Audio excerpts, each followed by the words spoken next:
This news update is brought to you by Grab somebody and tell them hello. Pure happiness will be connect to flow. Smile and cheer because that is we flow. Grab somebody and tell them hello. With your hands in the air, hands in the air, hands in the air, hands in the air. This is how we flow, yeah. Grab somebody and tell them this is how we flow.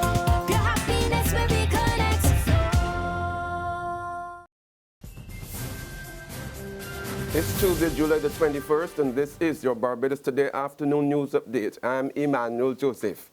Not true. Minister of Finance Chris Sinclair clears the air on allegations leveled by opposition leader Mia Motley that Barbados has defaulted on its payments to the international lending agency Credit Suisse.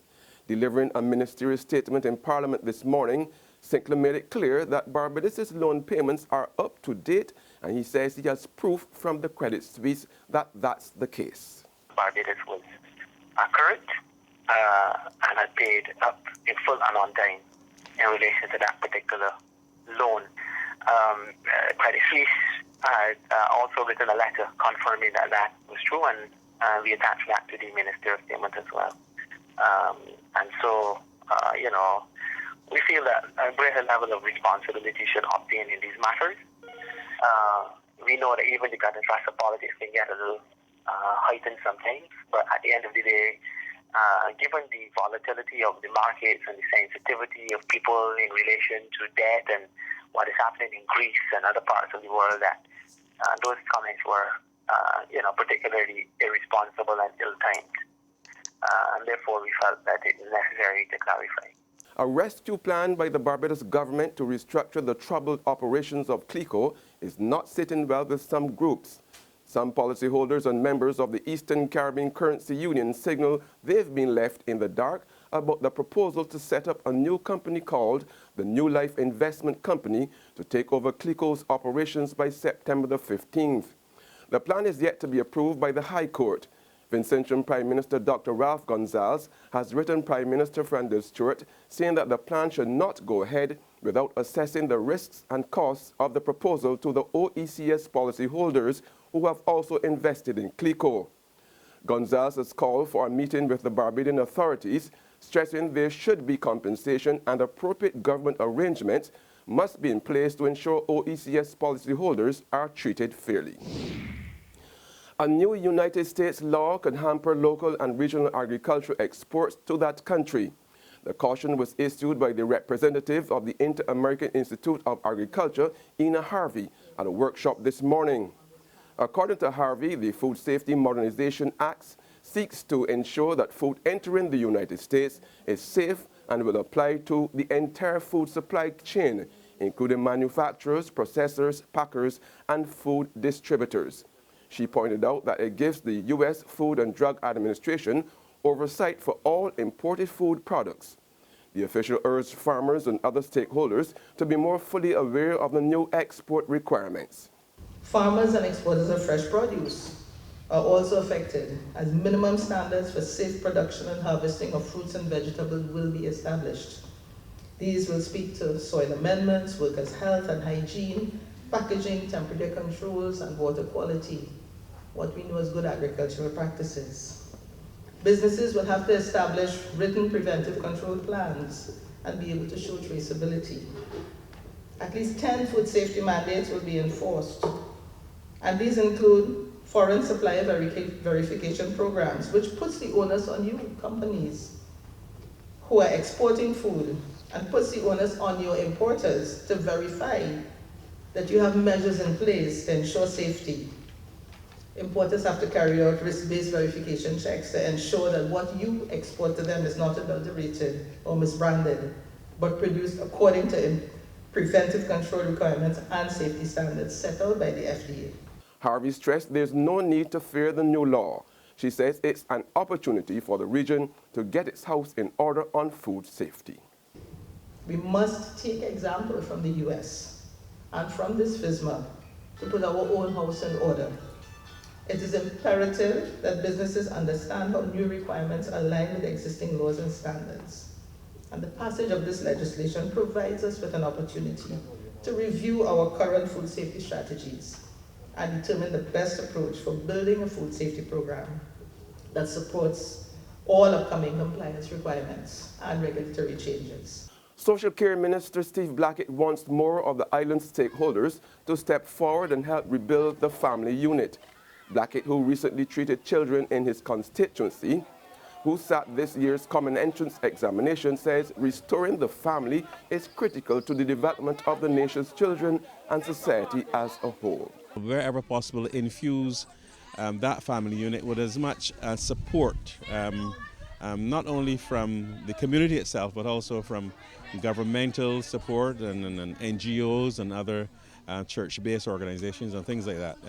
So we all have to put our hands to the plow, and the old adage about it takes a village to raise a family, it is so much more important in this time where the weakening fabric of the family unit is so evident. There's regional and international news after this short break. Our valued partners for the BT Cropover Superstar Competition: Flow, Banks, the Barbados Tourism Marketing Inc., Izumi Media, and Liberty Store. Secure your future, be financially strong. Since 1983, we have been there for you. A smart range of products, great tax benefits. We're the solution to your hopes and your dreams. The Barbados Workers Union Cooperative Credit Union. The Barbados Workers Union Cooperative Credit Union. Humble beginnings to smart loans, smart savings. Save smart and borrow smarter. That's the move for me. Stability, prosperity. We're the solution to your hopes and your dreams. The Barbados Workers Union Cooperative Credit Union. The Barbados Workers Union Cooperative Credit Union. Got it in my hand, yeah. My Barbados, my bank. Got to understand, yeah. My Barbados, my bank. Ain't nothing like a core bank spare. None of them others just can't compare. You just got to love that taste. It's the world-class thing this land makes. Whether I'm cruising or at a bar, whether I'm at home, my bank spare is never far. For this blessing, got to give God thanks. My Barbados, my bank. To the region now, in Trinidad and Tobago, the leader of the Jamaat al-Muslimin, Yassin Abu Bakr, is still behind bars this afternoon. He was arrested yesterday in connection with the May 4th murder of prominent attorney Dana Sitahal, but was not interrogated by police as expected. We get more in this report from TV6 News. Abu Bakr, who was supposed to be interrogated about his alleged involvement by police, was instead kept overnight at the Central Police Station, as sources say they needed to tie up some loose ends before he's questioned tomorrow. Well-placed intelligence and senior police sources told TV6 News that apart from Bakr, 3 relatives of a key suspect in the Dana Sitahal case were arrested at a Karapo mosque hours later and taken to Arima police station. Intelligence sources say one of the detained is an imam and father of the key suspect, while the other 2 are the key suspect's wife and brother. The key suspect is in jail on another conspiracy to murder charge. Sources in the know about the operation, which includes Guard and Emergency Branch officers and Western and Northern Division officers, also indicated that 2 men from the Cocoreed area were held and 2 other men in an undisclosed area, as they had also planned to visit the Diego Martin area.